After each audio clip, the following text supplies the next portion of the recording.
वीर जन प्रिय प्रिय करो निर्माण पूजितम्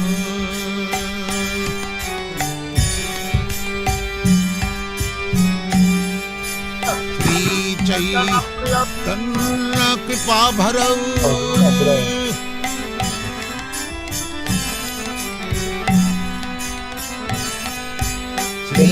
चैतन्य कृपा भरौ भुवि भुव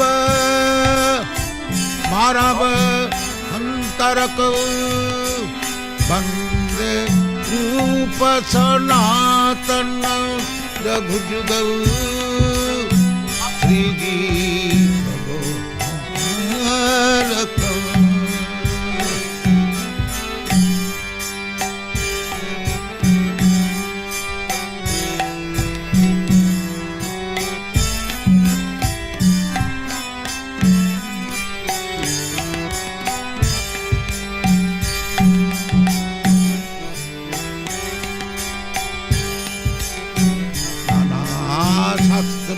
विचारणैक निपुणं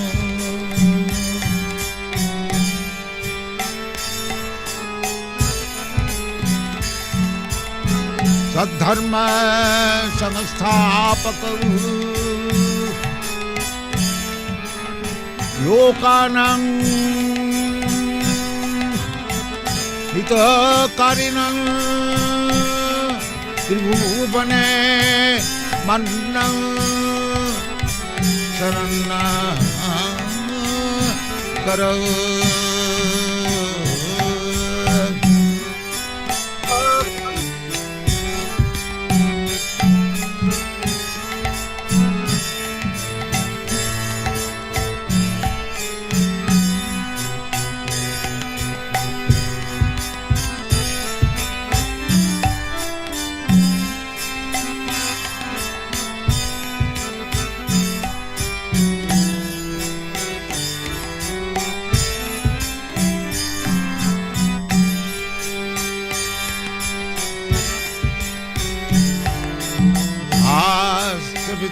विचारणैक निपुणं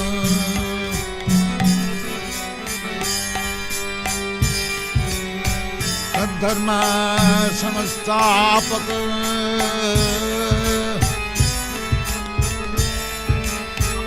लोकानां हितकारिणं त्रिभुवने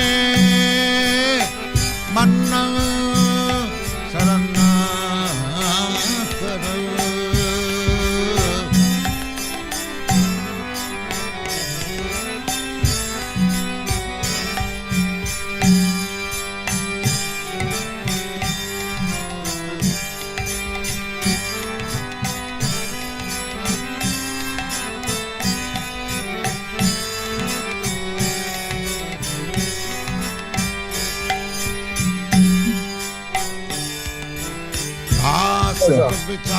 विचारणैक निपुणं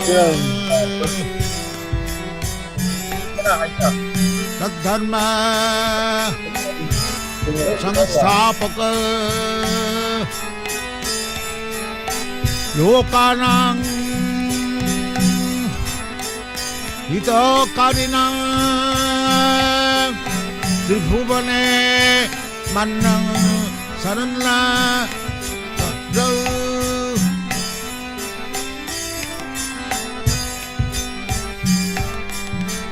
श्री चैतन्य कृपा भरौ लोकानां हितकारिणं त्रिभुवने मन्नं शरण करो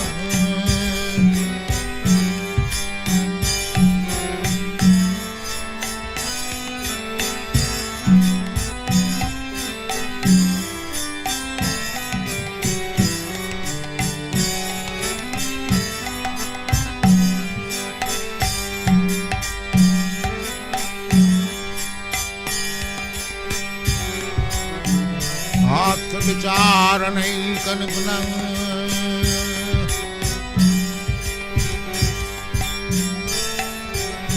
सद्धर्म संस्थापक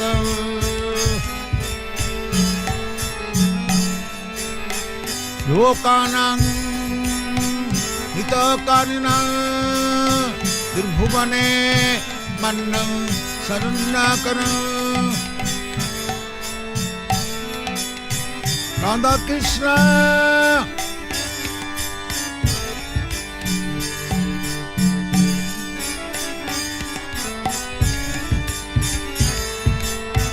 राधा कृष्ण पदारविन्दौ भजनामृतौ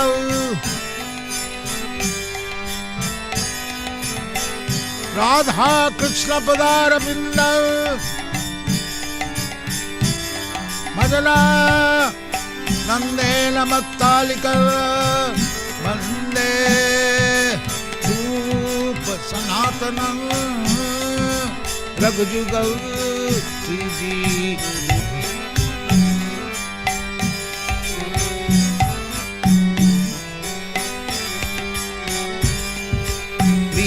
कृष्ण कीर्तन गान नर्तन परौ प्रेम निधि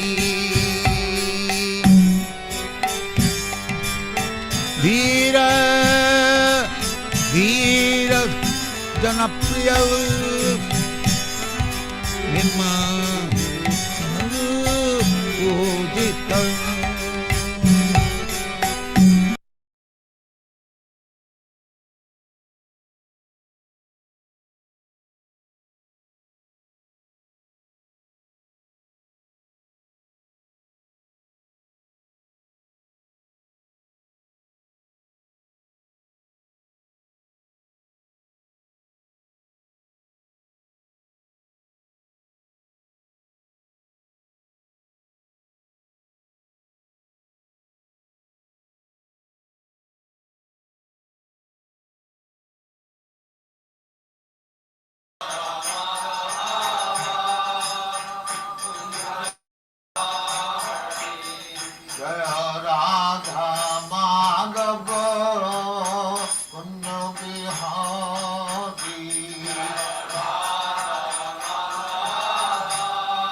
यशोदानंदन ब्रजजन रंजन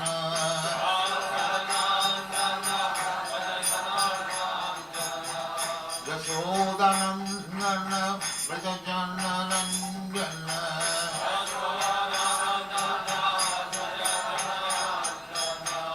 यमुना तीर बनचारी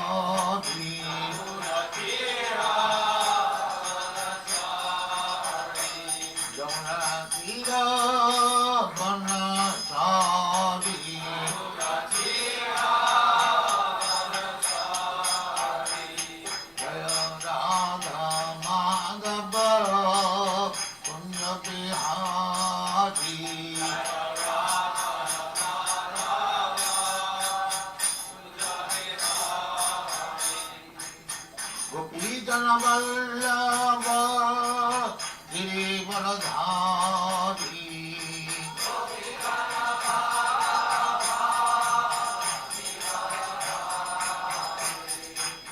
गोपीजन वल्लभ गिरिवरधारी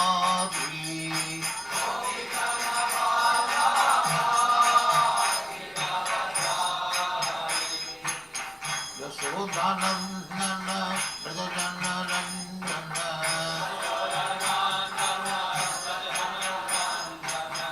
यशोदानंदन ब्रजजन रंजन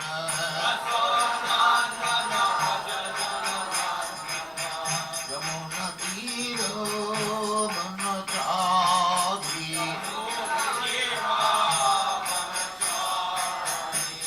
यमुना तीर बनचारी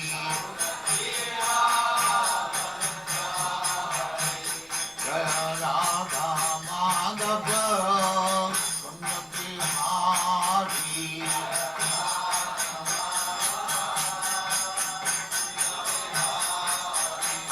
जय Radha Madhav Kunj Bihari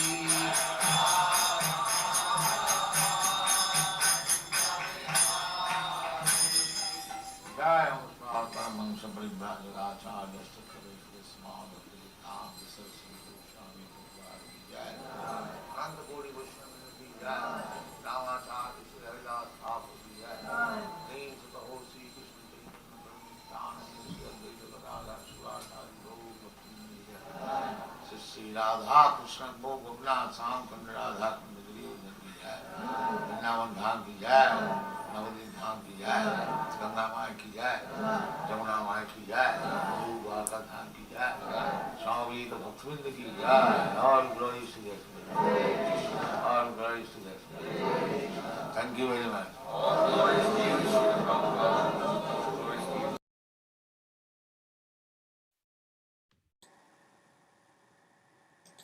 Hare Krishna.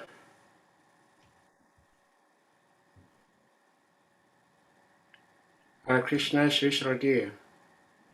Hare Krishna. Hare Krishna. Sarika Prabhu, can you hear me? Yeah, we can hear you. You're very clear. Wonderful. Wonderful.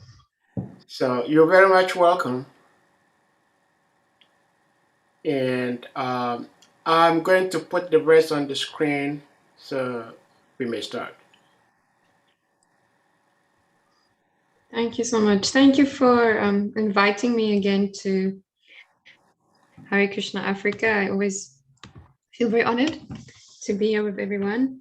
The moment I see Aloka Devi and Raja, Taruni and Dr. George, Yeah. I remember all three of them. So it's nice to see them again. And yeah, we can start.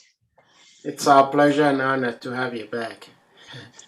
I feel like I'm like the daughters being invited by the elders to speak for the daughters training, but I'm so happy to be here. All right, so let's start. Hare Krishna. Om Namo Bhagavate Vasudevaya. Om Namo Bhagavate Vasudevaya. Om Namo Bhagavate Vasudevaya.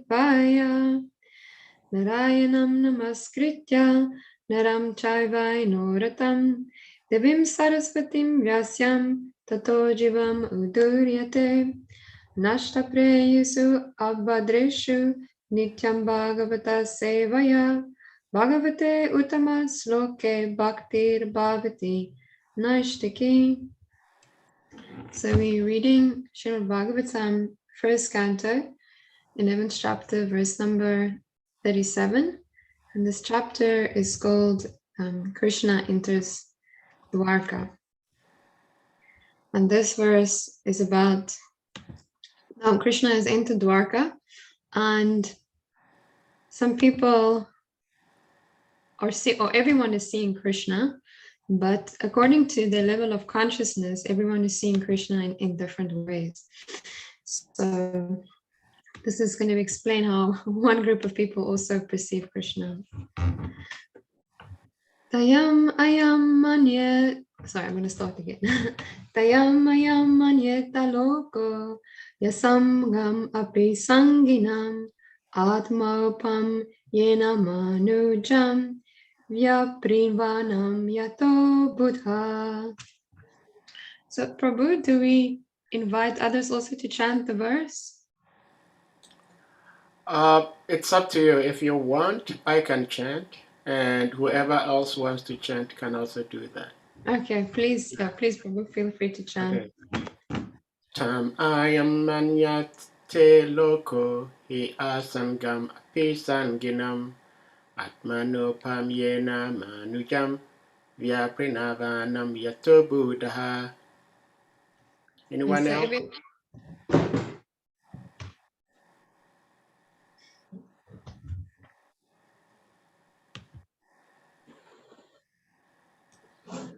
Tam ayam manyate loko he asagam api sanginam atmopa yena manuyam.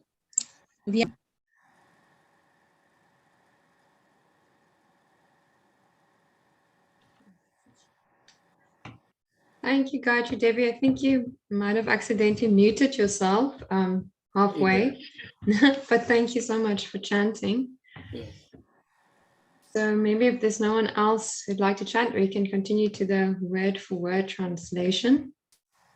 Unto Lord Krishna, I am all these common men, man yate, do speculate within the mind, loka, the conditioned soul, he certainly, asangam, unattached, api, in spite of, sanginam, affected, atma, self, aupa, yena, by comparison of the self, manuyam, ordinary man, vyaprin varnam, being engaged in, yatha, because, abduha, foolish because of ignorance. Translation: the common materialistic conditioned soul speculate that the Lord is one of them. Out of their ignorance, they think that the Lord is affected by matter, although he is unattached. Purport by His Divine Grace, A.C. Bhaktivedanta Swami Prabhupada. The word abduha is significant here. Due to ignorance only, the foolish mundane wranglers misunderstand the Supreme Lord and spread their foolish imaginations amongst innocent persons by propaganda. The Supreme Lord Sri Krishna is the original primeval personality of Godhead, and when he was personally present before the eyes of everyone, he displayed full-fledged divine potency in every field of his activities. As we have already explained in the first verse of Srimad Bhagavatam, sorry, I just lost my place on the screen. As we have already explained in the first verse of Srimad Bhagavatam, he is completely independent to act however he likes, but all of his actions are full of bliss, knowledge, and eternity. Only the foolish mundaners misunderstand him, unaware of his eternal source of knowledge and bliss, which is confirmed in Bhagavad-Gita and Upanishads. His different potencies work in a perfect plan of natural sequence, and doing everything by the agency of his different potencies, he remains eternally the supreme independent. When he descends into the material world by his causeless mercy to different living beings, he does so by his own potency. He is not subject to any condition of material modes of nature, and he descends as he is originally. The mental speculators misunderstand him as a supreme, and they consider his impersonal feature as inexplicable, Brahma to be all. Such a conception is also the product of conditioned life, because they cannot go beyond their own personal capacity. Therefore, one who considers the Lord on the level of one's limited potency is only a common man. Such a man cannot be convinced that the personality of Godhead is always unaffected by the modes of material nature. He cannot understand that the sun is always unaffected by infectious matter. The mental speculators compare everything from the standpoint of the experimental knowledge of their own selves. Thus, when the Lord is found to act like an ordinary person in matrimonial bondage, they consider him to be like one of them, without considering that the Lord can at once marry 16,000 wives or more. Due to a poor fund of knowledge, they accept one side of a picture while disbelieving the other. This means that due to ignorance only, they always think of Krishna as like themselves and make their own conclusions, which are absurd and unauthentic from the version of the Srimad Bhagavatam. So,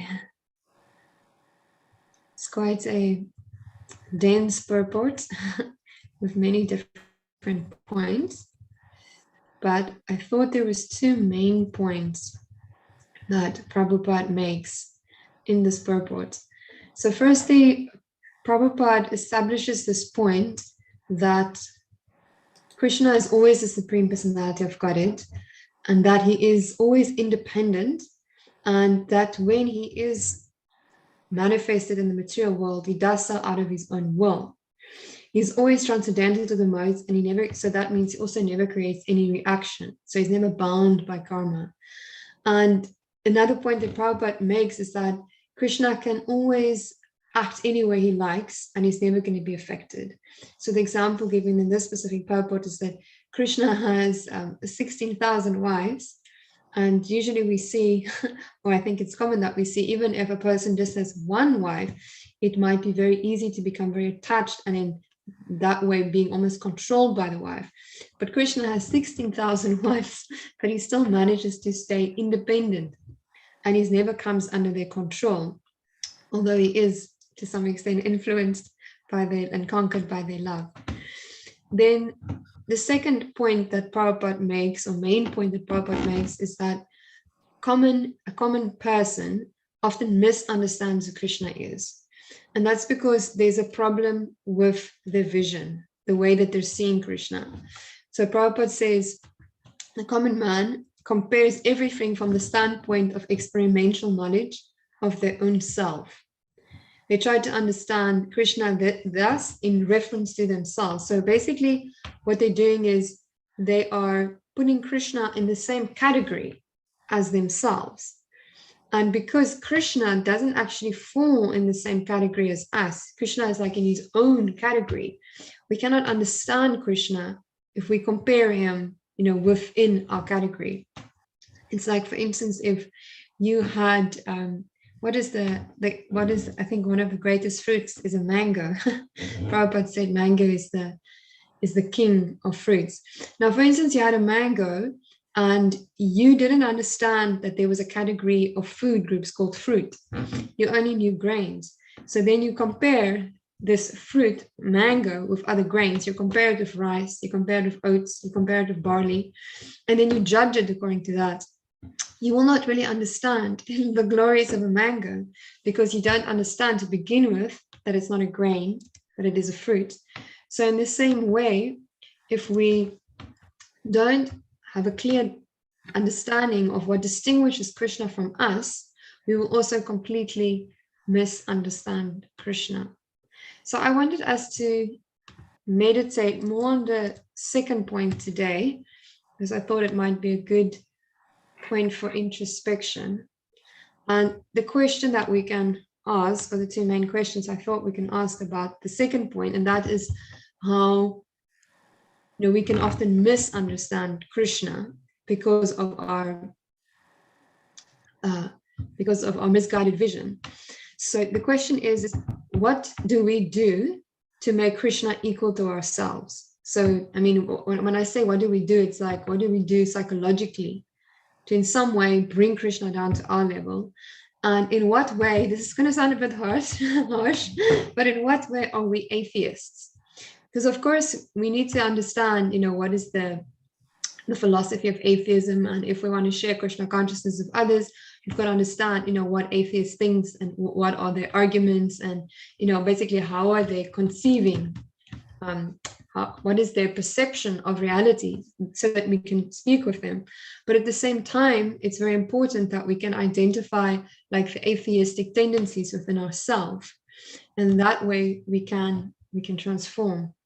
Now I forgot, I need to chant our invocation verses, so I'll just chant that now before we continue. Okay. Om Jnana Timirandasya Jnana Jnana Shalakaya Chakshuran Militam Jena Tasmai Shri Gurave Namaha. Shri Chaitanya Manobishtam Shtapitam Vena Bhutale Swayam Rupa Kadamadhyam Tadati Swapadantikam. Vandeham Shri Guru Shri Yuta Padakamalam Shri Gurum Vaishnavamscha Shri Rupa Sagra Jatam Sagana Raghunath Vitam Tam Sajivam Satvaitam Savadutam Parijam Sahitam Krishna Chaitanya Devam Shri Radha Krishna Padan Shangana Lalita Shai Vishaka Vitamscha. Hey Krishna Karuna Sindhu Dina Bandhu Jagatpate Gopisha Gopika Kanta Radha Kanta Namostate Tapta Kanchana Gourangi Radhe Vrindavaneshwari Vrishubhana Stita Devi Pranamani Haripriye Vanchakalpatriyo Vaischa Kripa Sindhu Bhayevacha Patina Pavanibhyo Vaishnavyo Namo Namaha. Jai Sri Krishna Chaitanya Prabhu Nityananda Sri Advaita Gadada Srivasari Gaura Bhakti Vrinda. Hare Krishna, Krishna Krishna, Hare Hare, Hare Rama, Rama Rama, Hare Hare. All right, so we can continue our discussion. So I want to invite everyone to think about, we're going to discuss different types of atheists, and I want us to reflect about in what way are we atheists. Okay, so the first type of atheist, I got this idea from another devotee, so I just have to give them credit as well, classifying different types of atheists. So the first type of atheist is what we call a philosophical atheist. So a philosophical atheist is someone that, explicitly denies the existence of God. For instance, we have a very famous philosophical atheist, Nietzsche, who was a German philosopher, and he had this famous quote in which he said, God is dead. And what he did, and what many other philosophical atheists do, is they say that, God doesn't actually exist because God is just like a projection of man's or humanity's desire for greatness. So we have this idealized version of what we want to be, what we want to become, and then we project that, and then we create this idea of God. So such people would also, for instance, say, so like someone like Jesus, they would say, like, if there's historical evidence, Jesus, might have lived, but he was just another human being. He was just like us, and we have idolized him. Or even Krishna, if there's enough historical evidence, they said maybe Krishna did exist. Maybe he was like a great king, a great fighter. Maybe the battlefield of Kurukshetra really happened. But again, we've just idolized him. So, he's not really God. He's just like us. So we can see what the philosophical atheists do is they bring God down to their own level. The idea is like, God is just one of us. Jesus was just one of us. Krishna was just one of us. So what they're basically doing is they directly, comparing God to themselves. So if we want to see if we've got any, of this tendency of being a philosophical atheist in ourselves, we can ask ourselves, in what ways do we actually compare Krishna to ourselves? And we might not be aware how we explicitly do this, but we might be doing this in a subconscious way. We might, for instance, if things don't happen the way that we would like them to happen, we might feel resentful towards Krishna and feel that Krishna doesn't really understand, how the situation should have developed. We might feel that Krishna has a limited understanding of what you need and what others need and what is justice. And therefore, Krishna made a mistake. So if we have that tendency, we're actually comparing Krishna to ourselves because we have a limited vision. We have a limited capacity to understand, a situation. We can only see a situation from our perspective. We can never see any situation from everyone's perspective or even a completely objective perspective. But Krishna, on the other hand, can always see any situation from everyone's perspective. You can also see it in the greatest perspective, what has happened in eternity before, also what's going to happen, for eternity thereafter. So if we think, but Krishna doesn't know what should be happening, we are actually comparing Krishna to ourselves. And these are just my own thoughts, but I was thinking that like you call it the anartha, which is connected to this tendency of philosophical atheism, is pride. Because we think like, we're just as good as God, or God is no better than us. So I wanted to read an extract from a lecture which Prabhupada described what is pride. So it is Bhagavad-Gita lecture, a lecture on Bhagavad-Gita 1610 in Hawaii, February 6, 1975. So Prabhupada says, therefore, realize the sun, not these balls, tiny balls, but still, they are so proud. Can you show me God? What nonsense. What eyes have you got to see God? You cannot see yourself. What to speak of seeing God? So therefore it is said, that is false pride. These are suras, these demons, these rascals, they are simply falsely proud. That's all. They have no possession of pride. Still, they are proud.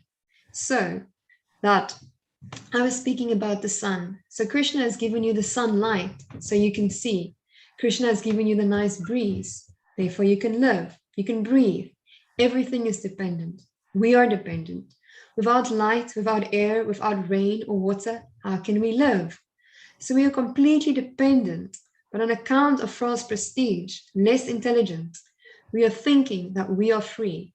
We can. I am God. I can do anything. This is the maniac attitude. So it is interesting what is coming out in this quote from Prabhupada is that when we are proud, we are actually not seeing how we are receiving so much. You know, like Prabhupada is explaining here, without the sun, we can't even see. Without the natural elements that, you know, we are given freely every day, we cannot live. So even if we are, you know, not wanting to believe in scripture, we could just take a moment and meditate upon all the things we are receiving, you know, moment by moment, which we haven't done anything for. And that, even just that little meditation, just like meditating on your breath, meditating on the fact that you can breathe and meditating that there is air to breathe, that can create humility, because we can realize, but I haven't done anything for this, and I can't actually do anything to create air. I'm just dependent on air being supplied to me. If we have that humility, we will see in how so many ways things are just being supplied to us. So we can see that humility is therefore the antidote for pride. So I really love this one little quote from Prabhupada. So this is a disciple of Prabhupada, Hari Vilas. He went on a morning walk with Prabhupada and he asked him, what does it mean to be humble? And then Prabhupada said, humility means that you are convinced beyond any doubt that there's nothing in this world, absolutely nothing in this world, not your money, not your family, not your fame, not your gun, not your education, nothing will save you except the mercy of Krishna. When you are convinced like this, then you are humble. So I think that is really profound. You know, if we can meditate upon how dependent we are on Krishna and how Krishna is our only shelter, how everything is the mercy of Krishna, that it's only Krishna that actually sustains us, that it's only Krishna that protects us, then we can overcome this pride, and then hopefully we can also become this philosophical atheistic tendencies.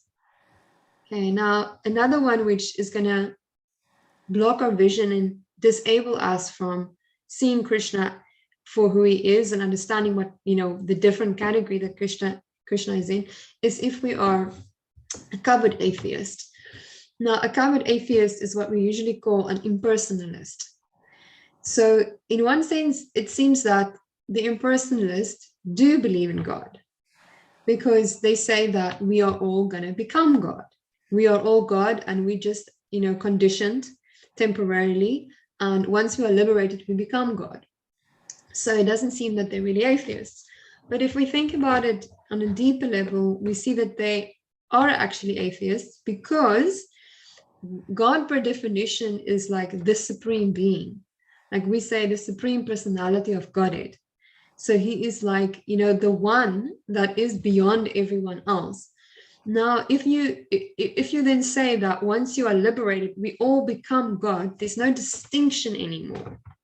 There's no, you know, greatest anymore. There's no hierarchy anymore. And God, per definition, is that being who is right on top of the hierarchy. But impersonalism destroys the hierarchy. It just says like there's one level and we all must just reach that level of transcendence, and then, you know, it's just oneness. So we can see that there's also a form of atheism. So by bringing ourselves up to the level of God and then merging God, you know, just in this level of transcendence, we actually deny God's existence. So I'm going to just read. So I'm going to read what Prabhupada said. No, sorry, I'm going to first go to our question.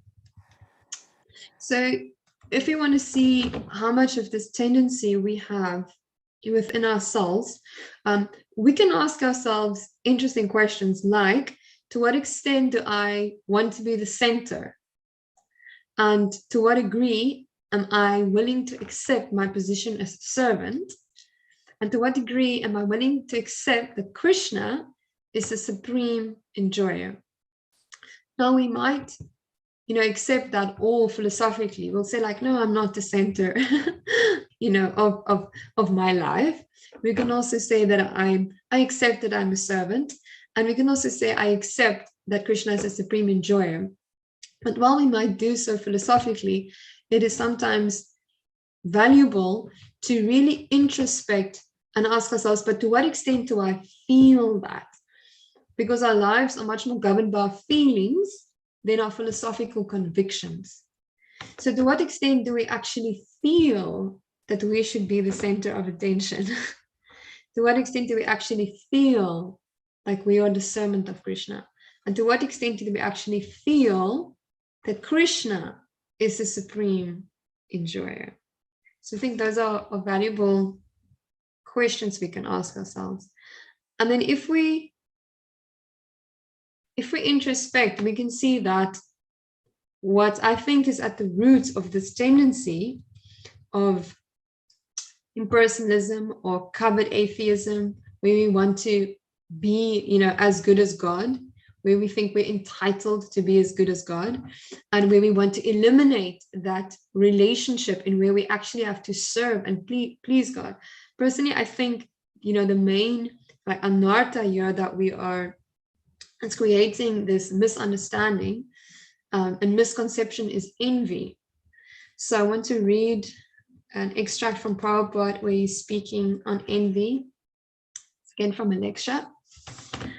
All right. So Prabhupada says, just like in your country, the President Johnson was the master. Actually, he was not the master. He was the servant of the country. Now the country has dismissed him. He is no longer master. So our mastership in this material world is like that. Actually, we are servants, but we are thinking we are master. In a family, I'm servant of my wife. I'm servant of my children. I'm servant of my servants. But I'm thinking I am master. I am master of this family. I am master of this country. I am master of the society. But nobody is master. The master is only Krishna. Only Krishna, or God, is master. Everyone else is servant. Each servant is dancing according to the order of the Supreme. That's all. Nobody is master. So the false conception of becoming master is called Maya. Nobody is master. Therefore, one who disagrees to become servant of God, he is befooled. It is said, but those who out of envy denies God. He is constitutionally a servant, but he's envious. Why shall I become God's servant? I shall become God. You see, everyone is claiming, oh, everyone is God. Why? What is the use of becoming servant of God? I am God. This is enviousness. So if we refuse to serve God and become envious, we disregard these teachings and do not practice them regularly, we are to be considered bereft of all knowledge. Because he is servant, but he's thinking, I am master. I'm not serving anyone. This is Maya, bereft of knowledge. So it's interesting, we see here that, envy can either keep us in the material world, and we just try and, be the master in the material world. But then usually, if we would be a serious impersonalist, it's someone that's realized that within the material world, you can never really be the master, because you think you're the master, but you always end up being the servant. But then they think, well, if I get liberated, then I'll be God, the ultimate master. But we see it's the same mentality.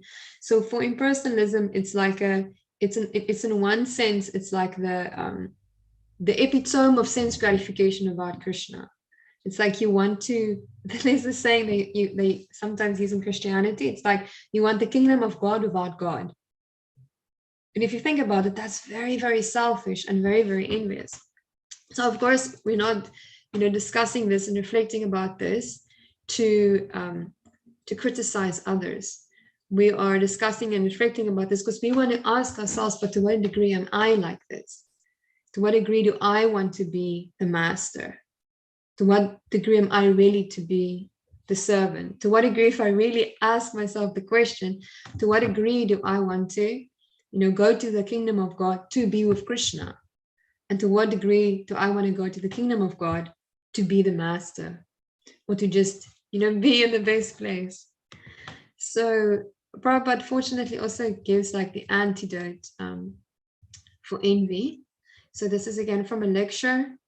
This is Srimad Bhagavatam lecture, 18 August 1971 in London.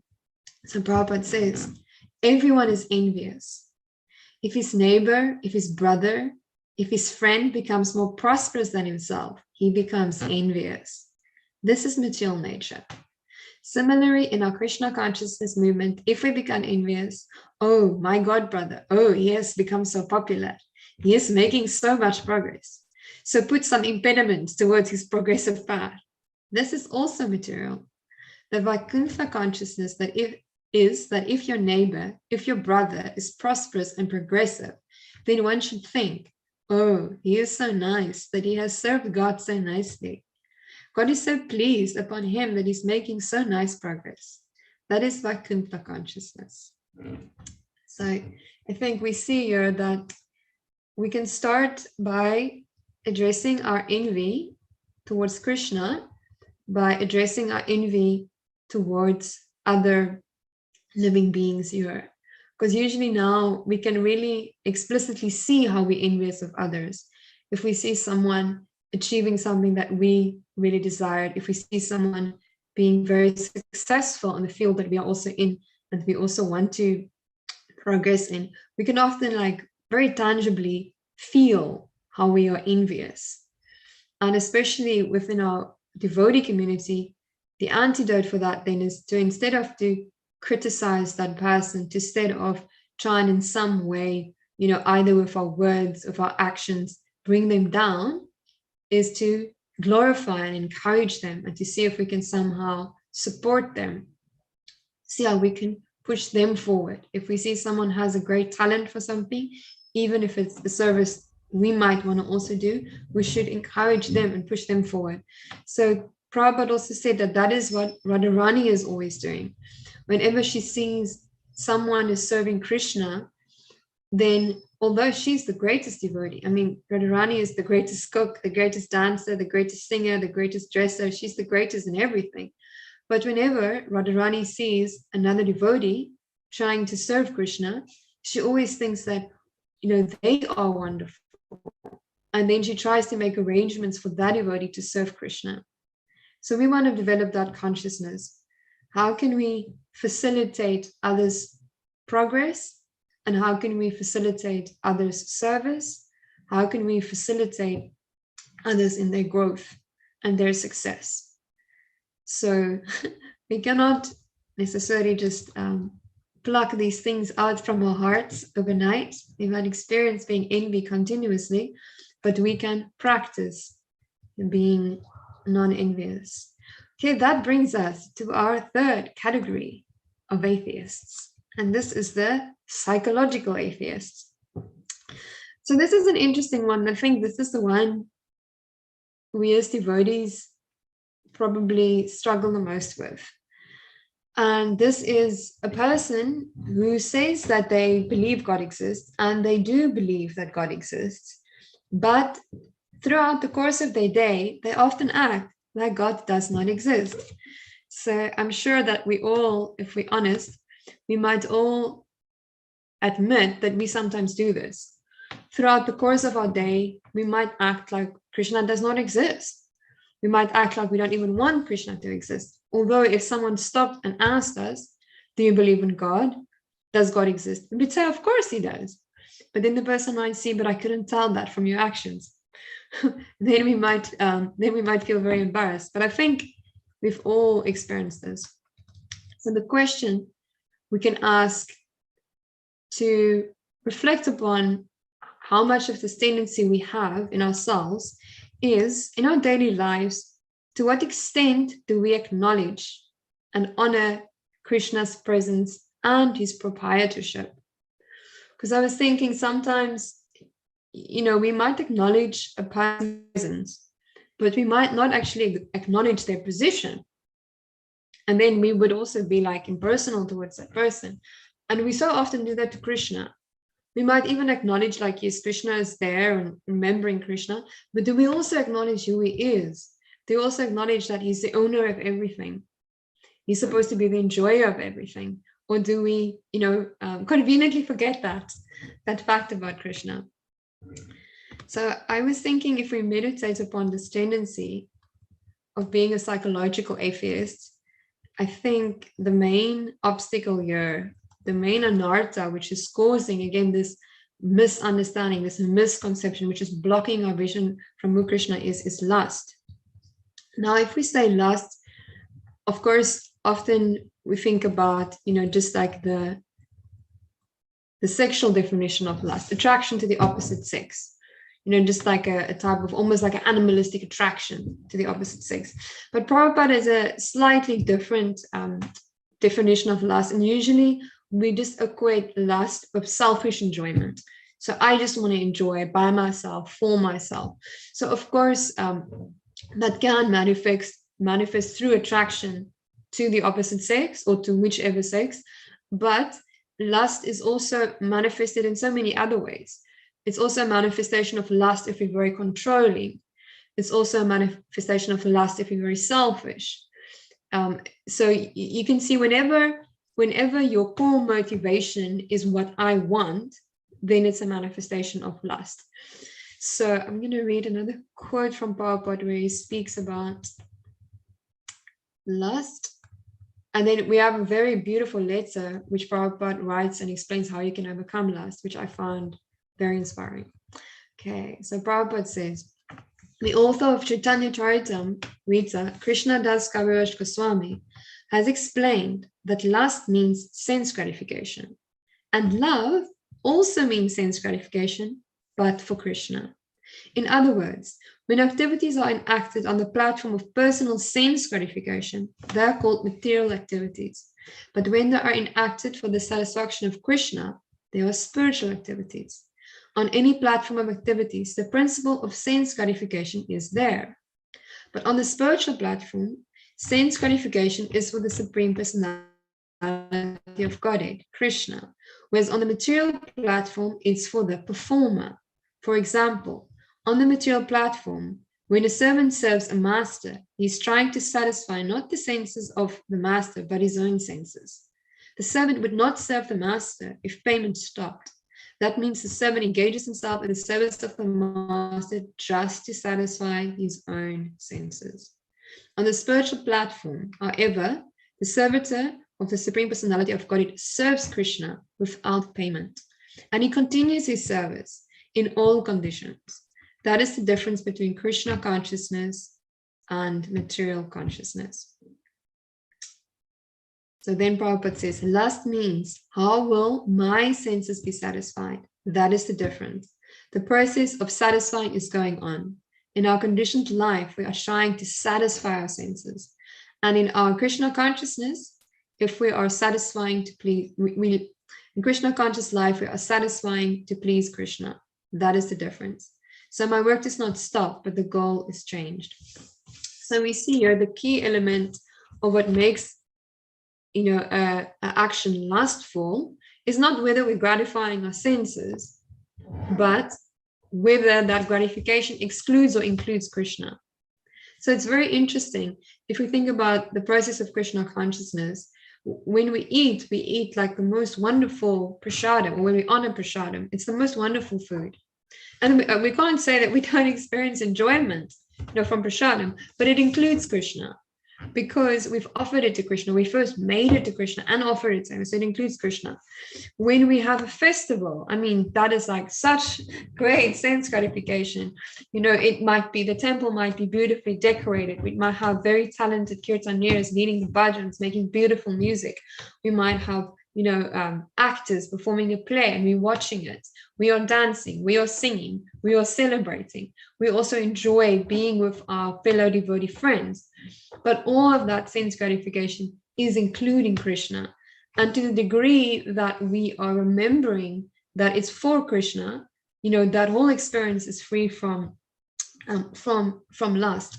But the moment we would do all of those things, if we would just have a festival or a party, and it was like, it's my birthday and I want a party and I want people to come, to my place and to kind of like celebrate my life, you're going to do the same things. You might sing, you might dance, you might have really good food, but actually the motivation is all lust, because you could have completely excluded Krishna, from the whole experience.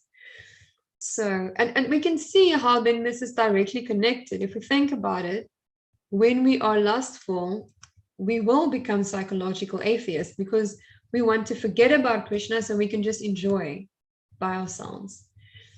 So I think this is one that I definitely want to work on overcoming myself.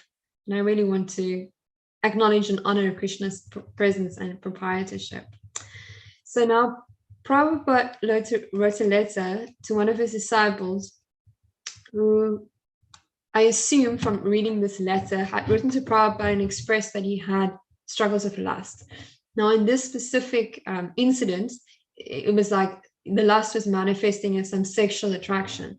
But what I found when I read the letter is that even though that was the specific issue, I think the solution that Prabhupada gave actually is a solution to lust in general. So I'm going to read the letter for you. Okay, so this is the letter to Hayagriva. It's written from Seattle, 7th of October, 1968. Prabhupada writes, regarding your enemy, Mr. Lust, I have noted the difficulties, but we should always remember that Krishna is stronger than any demon. And Mr. Lust, or his father, or his grandfather, nobody can do anything provided we take shelter of Krishna very tightly. Now, so far your personal matter is concerned, you are a brahmachari. You can marry at any time. And in New York, all the nice girls, they are actually very suitable for our students. And I encourage them that all the brahmacharis may be very responsible and marry one of the girls. Because generally the girls desire a good husband and a good home, children, that is their natural propensity. So we want to show some ideal householders also. But the proposal that marriage will solve the question of lust is not practical. Neither wife should be accepted as a machine for satisfying our lust. The marriage tie should be taken as very sacred.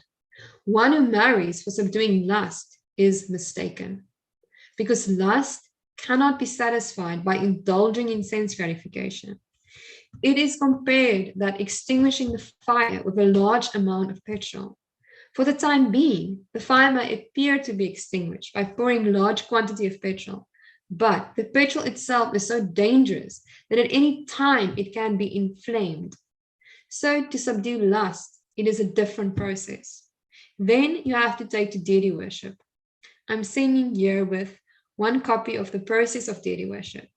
Krishna is Madan Mohan. You have already stated in your letter, it's very nice that you would much prefer to channel all your desires to Krishna. And you ask me, how is this possible when enveloped in Maya, seeing only material forms? You have also written to say that if you can see the absolute beauty, which is all attractive, then you could not help but be attracted and would scorn mundane beauty. This is the actual remedy. So I found this a very instructive letter from Prabhupada, because we see here that obviously it seems that this devotee was saying, I've got this issue of lust, and now my solution is to get married, which seems like a Krishna, conscious, appropriate solution. It's part of honor. Say brahmachari, get married. And what is interesting is Prabhupada is saying that, yes, you should get married, but don't think that's the solution, because basically the motivation is, I'll use Varnashram Dharma. So externally, I'll do the right thing, but internally, my motivation is selfish. It's for me. My motivation is, there is this saintly devotee lady. I want to be a good husband to her. I want to take care of her. I want to have Krishna conscious children with her.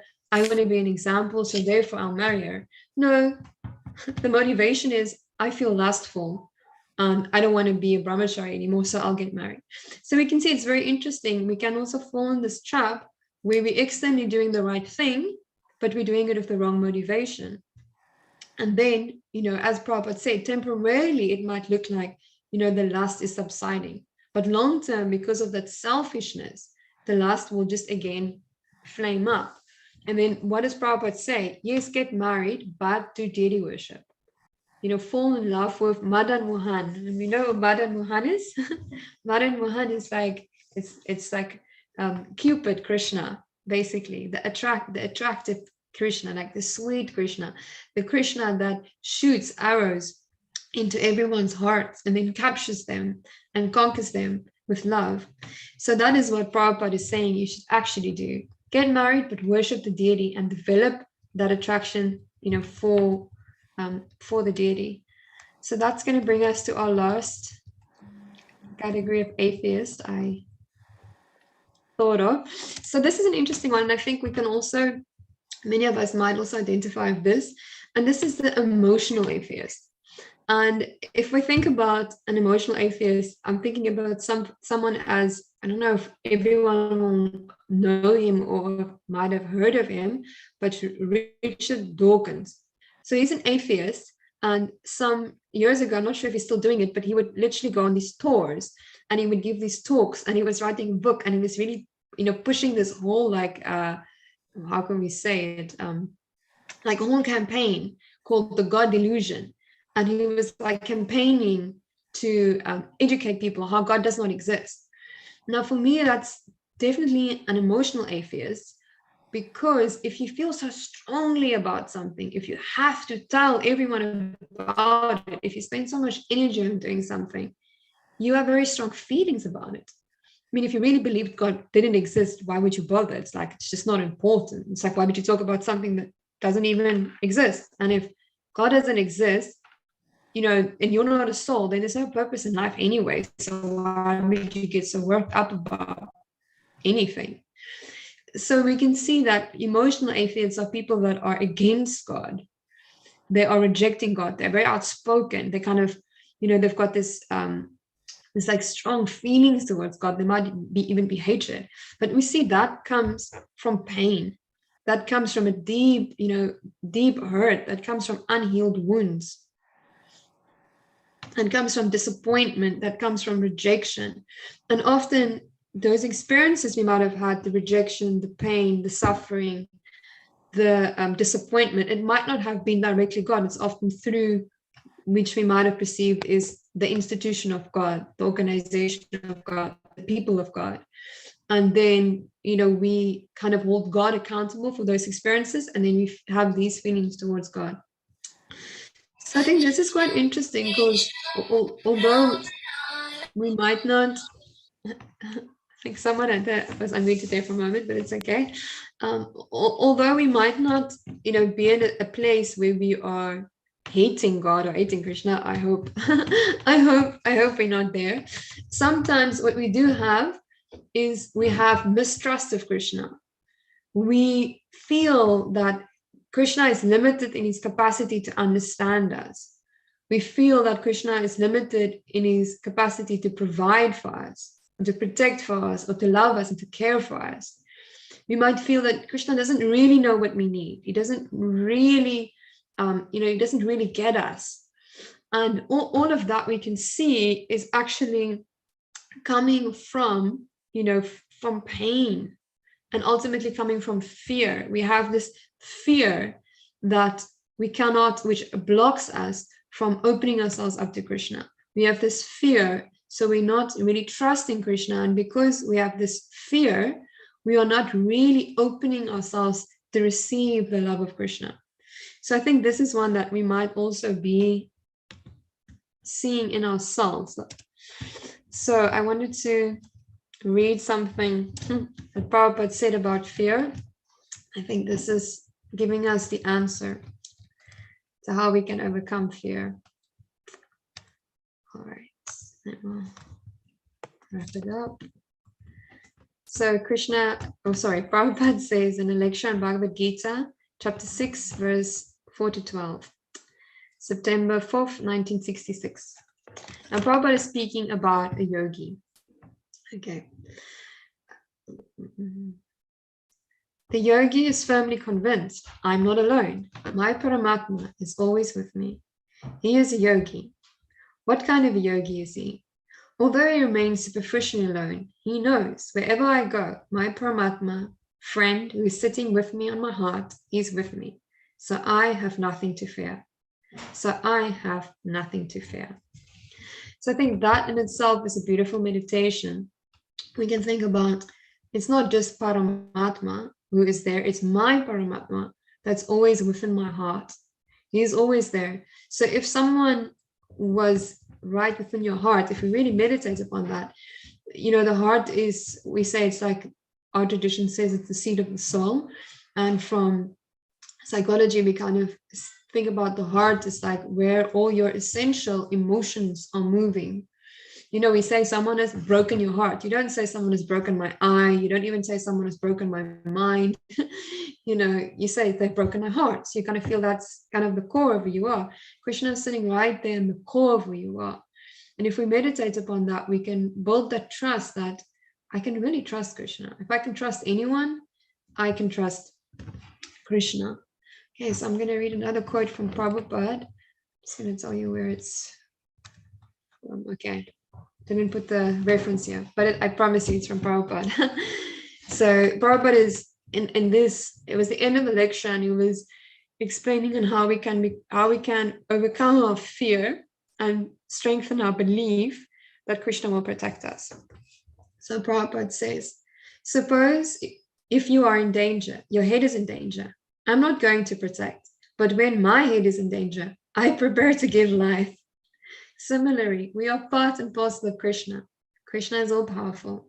He says, I will give you protection. Just like I'm giving protection to my hands, my legs. So what about Krishna?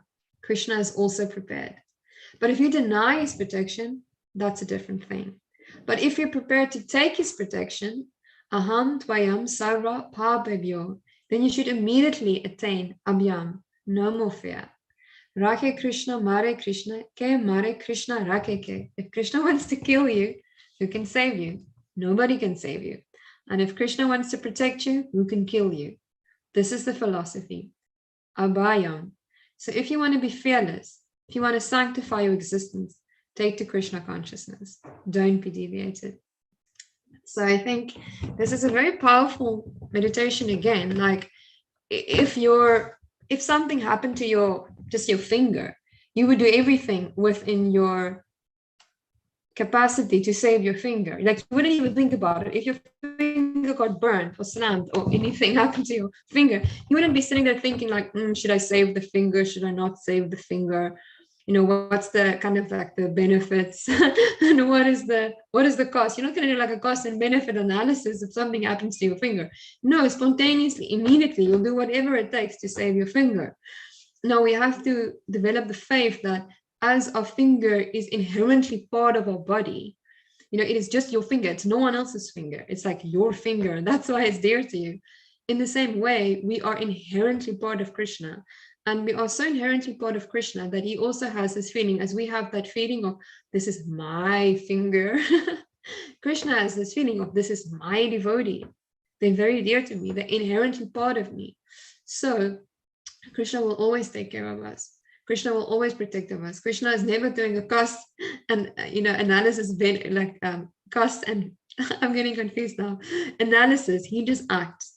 He just immediately takes care of us and protects us. Okay, last one I'll read from Prabhupada, and I think this was very encouraging. Last one on fear. Now, a devotee wrote to Krishna and he was expressing concern for another devotee, Advaita, who it seemed was being persecuted, but he wasn't a criminal. I think he was being persecuted because maybe he didn't want to join the army or something. So the devotee wasn't actually a criminal, but it seemed that he was having they were very concerned about him ending up in jail. So Prabhupada writes, so far Advaita is concerned, please do not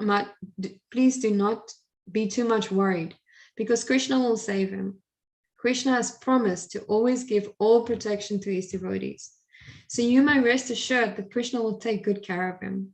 Please confer my blessings to Advaita and tell him to keep his faith in Krishna and not to fear the people imprisoning him. Fear personified cannot remain in the presence of Krishna. And the authorities, they are simply like wooden dolls or puppets in the hands of the dance master Krishna. So there's nothing to fear. Simply, it's to be considered a botheration, nothing more. Encourage him to chant continuously and not to notice activities of the prison wardens. So it seems that the devotee was already in jail. So we might not have external situations which make us intensely fearful, but we can often see that we are not completely surrendering to Krishna because we have a fear of, will he really take care of me? Will Krishna really love me? Will he really accept me? Will he really, protect me? Is he really going to satisfy all my needs? And I think for us to overcome that fear and overcome this form of like emotional atheism where we want to deny Krishna because we feel that we cannot trust him, we need to meditate upon who Krishna is. What are the promises he makes? And Krishna, I'm just going to read, there's many promises. The scriptures are full of promises that Krishna makes, but I'm just going to read like two types of promises Krishna makes. And the one is promises Krishna makes about how he will protect his devotee. And the next two quotes I'm going to read is promises that Krishna makes about how he will accept his devotee, because that's a big fear that we have. In ordinary life, we're always considering, will this person accept me? Will this college accept me? Will this company accept me? Will my thoughts be accepted? Will my opinion be accepted? Will my appearance be accepted? Will my religion or my convictions be accepted? So we can also have this with Krishna. Will he really accept me? Am I really good enough for him? Am I ever going to please him? But we see that Krishna is actually quite easy to get acceptance from. So, as I said, we can meditate upon how Krishna will always protect us. And this is a verse from the Narasimha Purana. Anyone who prays unto me and takes shelter from me becomes my ward, and I protect him always from all sorts of calamities.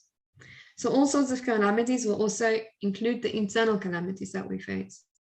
So that's Nrsingadev's promise. If you pray to him, you'll become his ward, he'll always protect you. Then another one, I love this one. This is from Lord Ram in Ramayan. As the Supreme Personality of Godhead, it is my eternal principle that if any living being takes shelter of me, even once, saying, I am yours, then I award that person freedom from all fear. Even if Ravana, who kidnapped Ram's wife Sita, were to come here and surrender to me, I would give him all protection. So I think that is the best reassurance we can get. Even if we just one time said to Krishna, I am yours, then Krishna can make you free from all fear because he'll always protect you. And also, even if you're the greatest criminal, I don't think we can kind of like match Ravana and his criminal activities. Like none of us are that bad that we could kidnap like the Lord's internal consort. We might be really bad, but we're not that bad. And still, although Ravana had done so much, of aristocracy, like directly going against Krishna, directly acting as his enemy. Ram said, if he comes right now and he just surrenders, it's like immediately forgiven. Immediately I'll protect him. Immediately I accept him. So then just meditating further on just how great Krishna's acceptance is.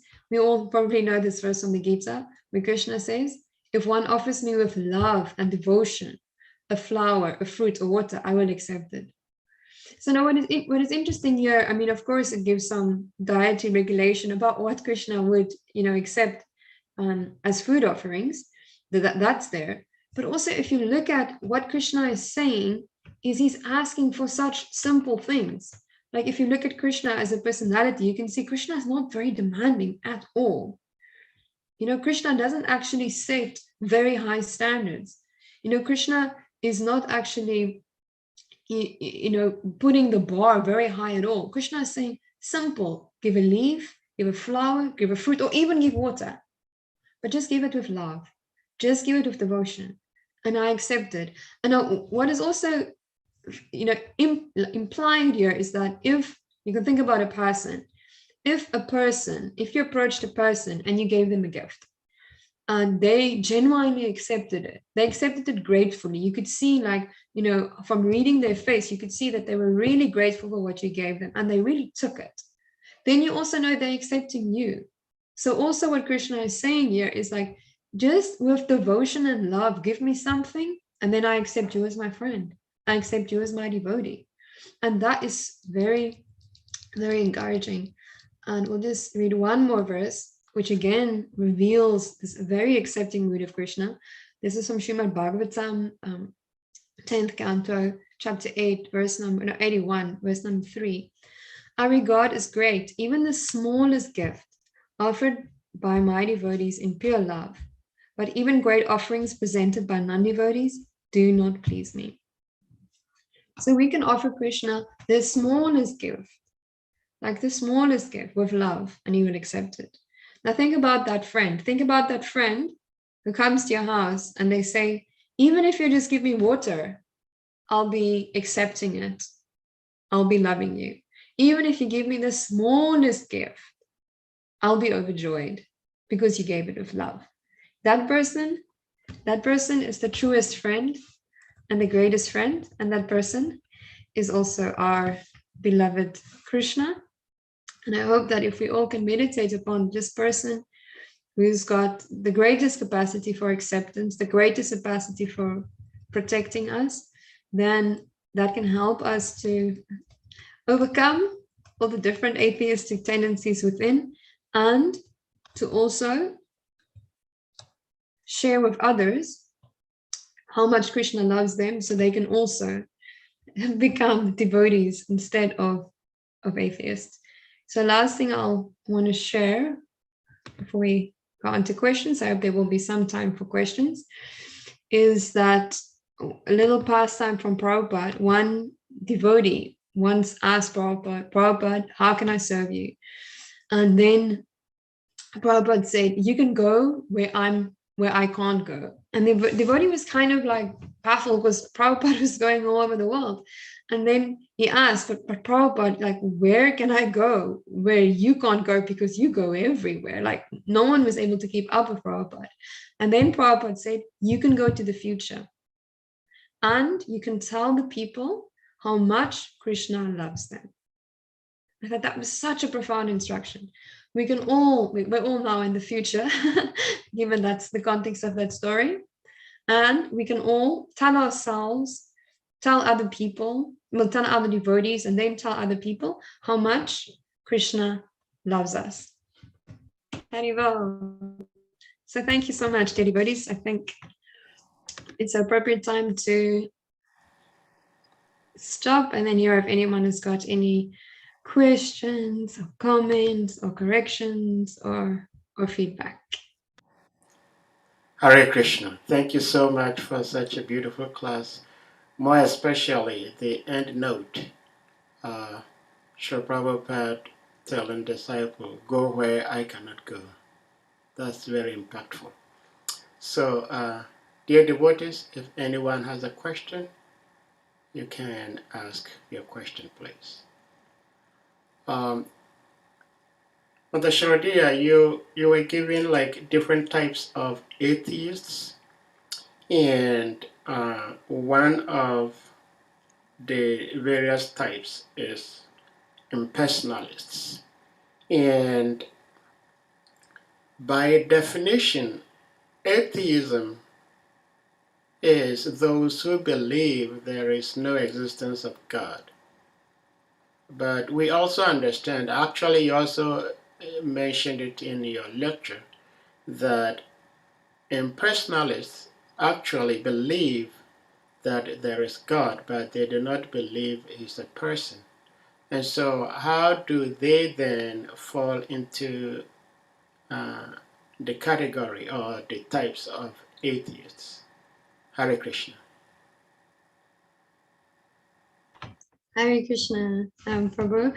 So, I mean, this is my understanding, but I think Prabhupada called them covered atheists because if you want to eliminate someone's identity, their personality, you are also eliminating them. And I think if we look at the definition of God, most of the time, God is described to be the supreme person or the supreme being. And I think what they do is they really, I'm going to say diminish God to just being something that is attainable by everyone. And then that, like if you say something is attainable by everyone, like everyone can become it, then that per definition isn't really God anymore. So I think it's not like a direct form of atheism, but because they want to they don't want to say if we put it this way, with philosophical atheists, they just want to say, God doesn't exist. Like God is dead. That's like the essence of it. But with the impersonalist, it's like they don't want to say like kind of God is dead, but what they kind of do is they kill the distinction between God and us, and I think that is why it is still a form of atheism, because what makes God God is that he's different from us, he's above us, he's supreme to us. And if we kill that distinction, then he's also not God anymore. So it's still like an attack on his godness, if I can put it that way. So I think that is why, because Prabhupada does say that in several places, he's saying that they are covered atheists. And I also think an element of atheism is this mood of being against God.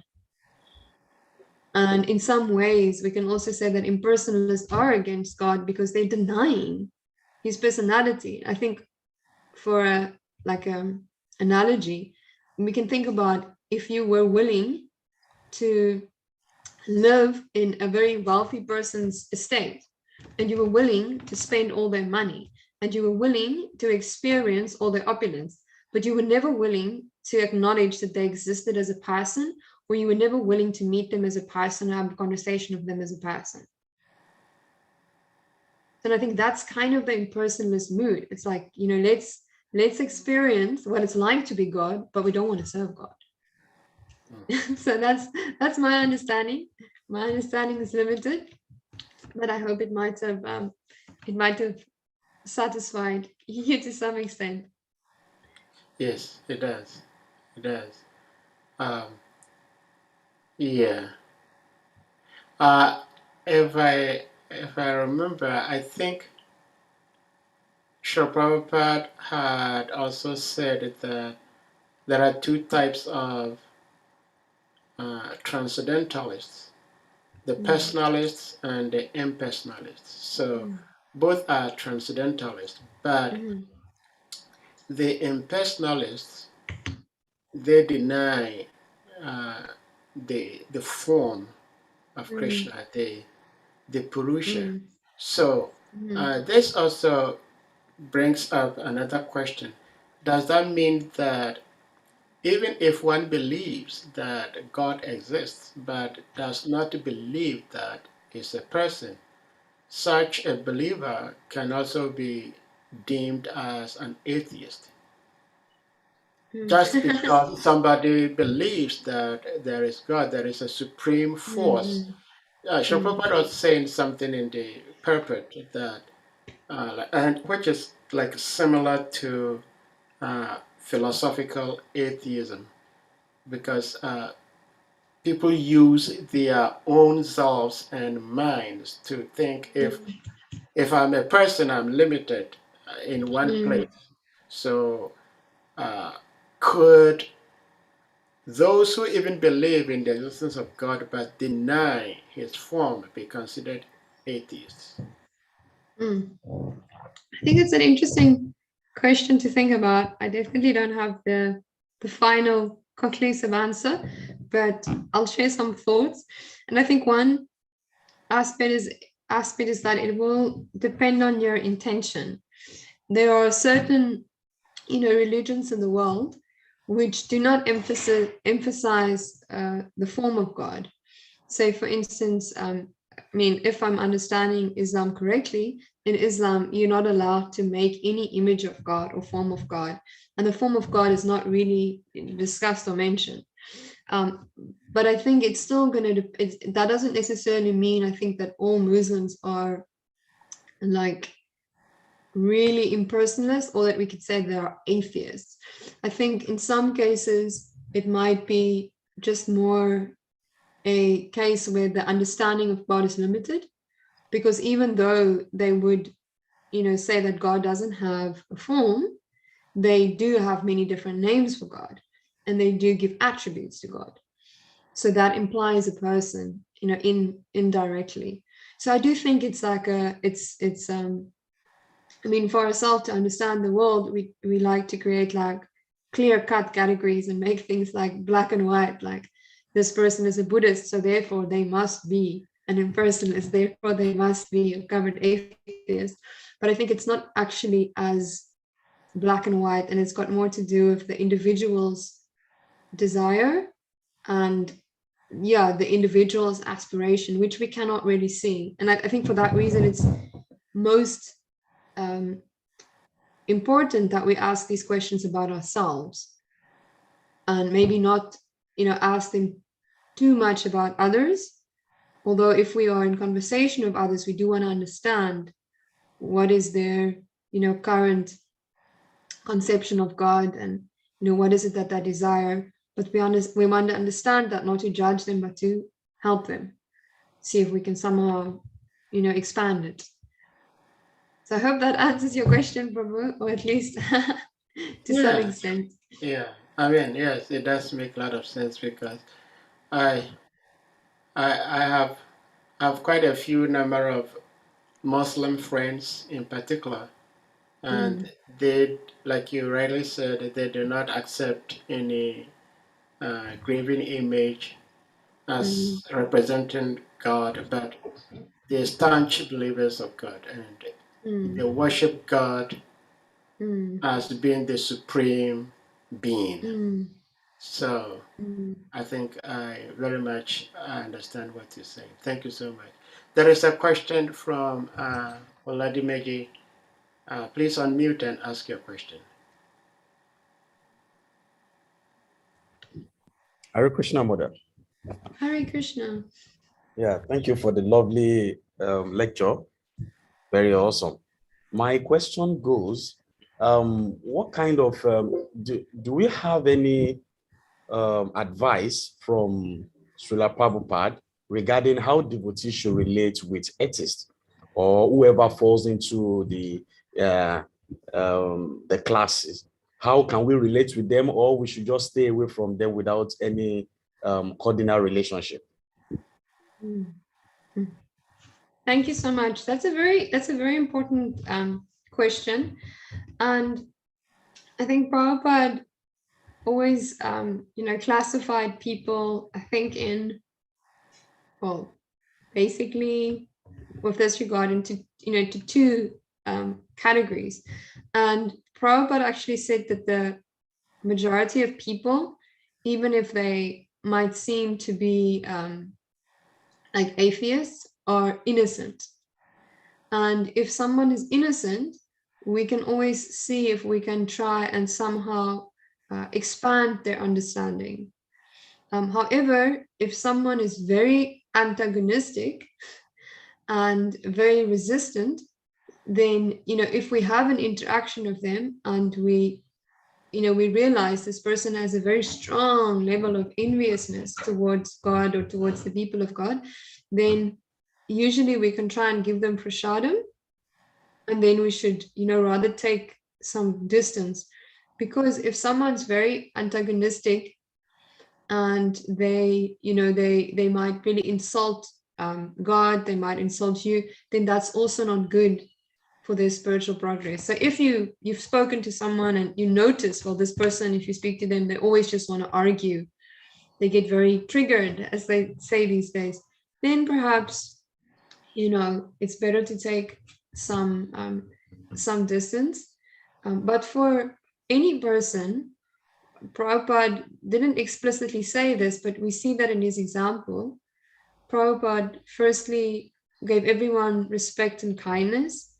Like one of the people who hosted Prabhupada, I think his name is Dr. Mishra, in, if I remember correctly, New York. He was like an outspoken impersonalist, but Prabhupada stayed with him for quite some time, and he, he would give Prabhupada opportunity to speak and to lead kirtan at his like yoga studio. And although Prabhupada obviously knew he was an impersonalist and completely disagreed with the philosophy, Prabhupada considered him a friend, and Prabhupada was very kind for him. And when he got sick, Prabhupada personally cooked for him. So it's very interesting, although Prabhupada was very strong against the philosophy, he was very kind towards the person. So I think that is a principle that we can try and imbibe. Regardless of what someone is believing, we can always try and be very cordial, be respectful, and see if we can in some way or the other, be kind to them and express compassion to them. And sometimes that means taking a space, and other times it means taking the time to get to know someone and understand why they're an atheist. Because as we said, a lot of people these days are not philosophical atheists. They don't have like very deep philosophical reasons why they don't believe in God. They're emotional atheists. They just hurt. They're disappointed. They're fearful. They're in pain. And if we can somehow help them to heal from that pain, maybe by showing them, as Prabhupada said, by showing them how much Krishna loves them, then who knows? They might transform. They might change. I can share a story of my Guru Maharaj's mother, who was an atheist. Do I have permission? Sure. Yeah. To share that? Thanks, Prabhu. Yeah. So my Guru Maharaj, his mother was a staunch atheist, and she was an academic, so I suppose more of a philosophical atheist. And throughout her life, she was always kind of ridiculing almost what my Guru Maharaj was doing, and she was always kind of thinking it's like he's just wasting his life, and she never took any of it seriously. But he made effort to keep a good relationship with her, and he would always send her flowers, and he would send her letters, and he made a lot of effort to stay in contact with her and keep a good cordial relationship. And then towards the end of her life, she got cancer, terminal cancer, and by the time she was diagnosed, the doctors told her she's got 6 months to live. So then my Guru Maharaj had over the years sent her many books, Bhagavad-Gita, many of his lectures, his own books. He'd send her like a lot of Krishna conscious material, but she never looked at anything. She just packed everything in a garage. But when she got diagnosed with cancer, she didn't actually want to tell him because he was, away preaching. But her other son was with her, and she told the other son that, now that I'm about to die, my atheistic philosophy is giving me no comfort. It's just causing me great anxiety. And then she asked the brother, please go to the garage and fetch all the books, fetch the lectures that your brother has sent. I want to see if there's any answers. So that's how she then spent the last couple of months and weeks of her life. She was just, reading, especially Bhagavad-Gita, listening to my Guru Maharaj's lectures, listening to other books. And she was starting to make a whole study of it. She was, taking notes, and she decided that once my Guru Maharaj comes back to the USA, she would speak to him, and she would ask him many, many questions. But unfortunately, her health really digressed a great deal. And then one evening when she was clearly becoming very, very weak, and she realized that her life wasn't going to extend for much longer. Then she called her other son, and she said, now I really need to speak to my Guru Maharaj. I really need to speak to him. His name was Brian. So she was like, I need to speak to Brian. So then she phoned my Guru Maharaj, but he was in another time zone. So she phoned him in the States. It was like, late evening, but he was in India and it was early morning. So she phoned him. And at that point in time, he was in Vrindavan. So she phoned him and he answered the phone, but it was like, say, 2 a.m. in India. And he was just like, Mom, like, what do you want? Why are you up? Did you drink again? What's happening? And then she said, no, you've got to take me to Vrindavan. And he was like, Mom, what are you talking about? You must be drunk, and he said, I'll call you in the morning. And he just hung up. And then she passed away that evening. So the next morning, my Guru Maharaj phoned back, and then his brother answered, and my Guru Maharaj said, can I speak to Mom? And the brother said, I'm very sorry, but you just missed her. She has passed away. And then my Guru Maharaj was really shocked, and he's like, what happened? She was healthy. And then his brother explained that, she had cancer, but she didn't want to notify him because she didn't want to, interrupt his preaching. And then my Guru Maharaj was obviously very overcome with remorse because he had missed his mother's call. But then he asked, okay, but in what state of consciousness did she leave her body? What was her last words? What was she saying? What was she thinking? And then he explained to him that for months, she'd now been reading and studying the Gita, and her last words before she left to the brother was, don't lament, I'm not the body, I'm going back to Krishna. Haribo! Haribo!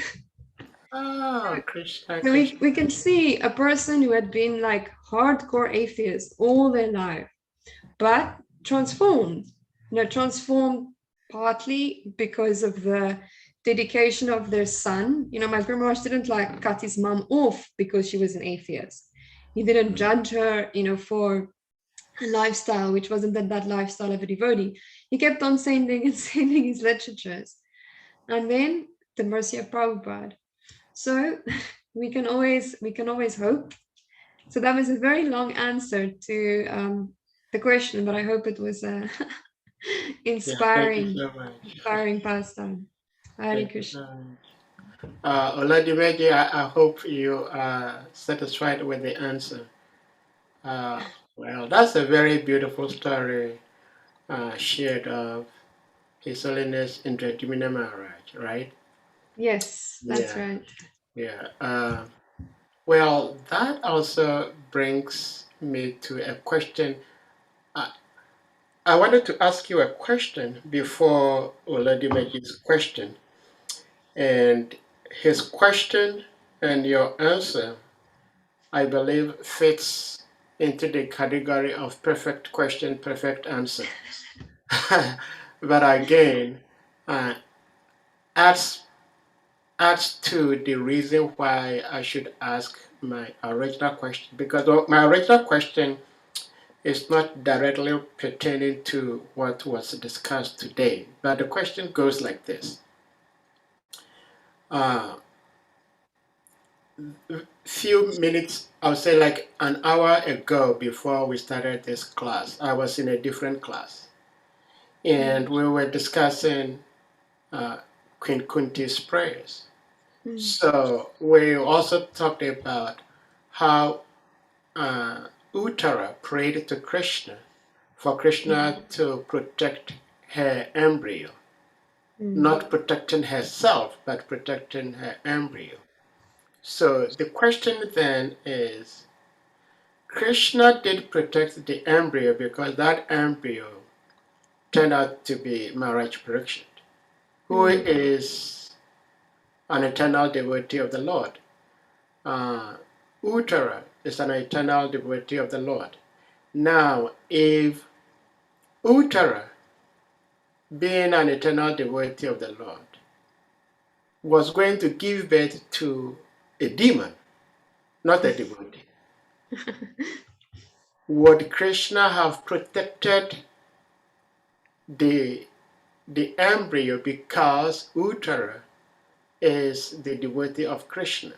Or if Uttara was a demon, but her embryo, being Parikshit, a devotee of the Lord, and just in desperation, Uttara, being a demon, prayed to Krishna for her embryo to be protected. Would Krishna have protected the embryo? So it's just like Indradwina Maharaj's mother was not like a devotee per se, but who knows? Because probably Indradwina Maharaj is who he is. Krishna had mercy on his mother. So who knows if it was not the person we know in Indradwina Maharaj and was somebody like me who has been giving Bhagavad-Gita and other series to my mother, who is an atheist. Would Krishna have influenced my mother, who is an atheist, to even think of reading the books? So it's kind of winding, but the gist of the question is, would Krishna answer prayers from a non-devotee? Or would Krishna protect a non-devotee because a devotee prayed to him for such a non-devotee to be protected? Hare Krishna. Hare Krishna, Prabhu. Thank you. That's a very deep and important question. So I think the first thing to consider is that Krishna promises that he'll protect anyone that calls out to him. Like that verse we read from Ramayana, Ravana says, if a person, even just once, calls out to me, I'll protect them. So I think we have to, we can see that Krishna is just that broad-minded, and also Krishna always sees, always sees the essence. So Krishna always sees, he sees that even if someone has the external body of a demon, ultimately there is part and parcel. So for that reason, Krishna is always ready, to help, regardless of who we are or who we've been, or even who we will be in the future. If we call out to Krishna, he will respond, because Krishna is not, this is the amazing thing about Krishna.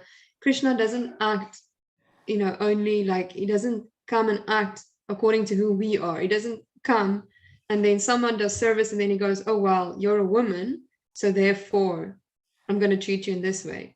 Oh, you are Asian, so I'm going to treat you in this way. Oh, you are educated or uneducated, so I'm going to treat you in this way.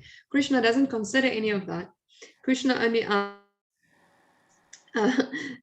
acts depending on who he is, and who he is like the most compassionate, like Karuna Avatar. That's Lord Chaitanya, but still he's like in essence he's compassionate, and that's one of his predominating qualities. So regardless of who calls out to him, he'll give them protection. But then when we say Krishna will protect, we also have to understand that when we say Krishna protects, he doesn't necessarily only refer to the body. In the case of Uttara, Krishna did protect her body and the body of the child, that's there. But when Krishna says that the devotee never perishes, it doesn't necessarily mean that the devotee never, that the devotee's body never undergoes any suffering, because we see that even pure devotees, they leave their bodies, there's so much suffering. But ultimately, when Krishna says he protects, that means that if you take shelter of him, he gives you the greatest protection, which is being freed from the repeated cycle of birth and death. So in that sense, Krishna will protect you. So even if you're a demon and you call out to Krishna for either you or your child, you guarantee that from that moment on, Krishna will try even more to, to help you spiritually, to help you get freed from, the cycle of birth and death. So I think that is important. We've got to understand what is real protection, what is real liberation, what does it really mean, being saved. And real protection, real liberation, really being saved means being saved from this, being saved from this repeated cycle in which we're caught up in, and also being saved from our selfishness and just being reconnected to our identity as Krishna's servants. Haribol. Hare Krishna. Thank you so much. Thank you so much. Thank you for the time. Thank you for speaking, and thank you for the answers. If anyone else has a question, comment, otherwise we'll bring the class to an end.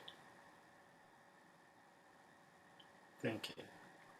So, at this point, we'll ask all the devotees to unmute, and then we chant back Hare Krishna to express our appreciation to Mother for speaking. Jai. Hare Krishna, Hare Hare Krishna, Krishna, Krishna Krishna Krishna, Krishna, Hare Hare Hare, Hare Hare Rama, Hare Hare Rama, Rama Rama, Rama, Rama Hare Rama, Hare Hare. Hare. All glories to Thank you. Srimati Shraddha Devi Ki Jai. Jai. Hare All Krishna. glories to the devotees. There's not so many, so I can thank them individually. So thank you, Shalika Prabhu, Radhakunda, Devi Dasi. Lovely to see you on camera at last. Thank you, Abhay Das. Loka Devi, I always see you, although I don't see your face. I appreciate your presence. And there you are. And also Raja Tarini Devi Dasi, I always see you join meetings often. Thank you. And thank you, Gayatri. Gayatri Devi Dasi. Oh, there's Abhay Das. Now I see him. And thank you, Narayani Devi Dasi.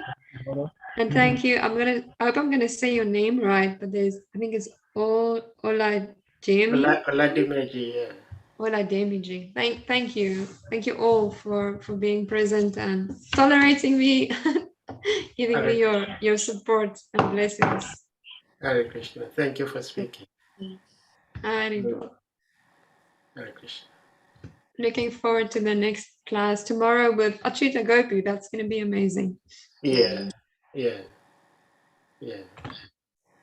Krishna. Hare Krishna. Haribol.